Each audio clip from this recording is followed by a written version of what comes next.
You ask Tiger to solve.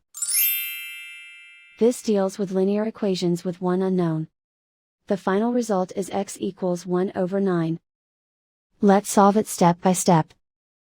Group all constants on the right side of the equation. Subtract 10/9 from both sides. Combine the fractions. Combine the numerators. Reduce the zero numerator. Simplify the arithmetic. Combine the fractions. Combine the numerators. And so the final result is x equals 1/9.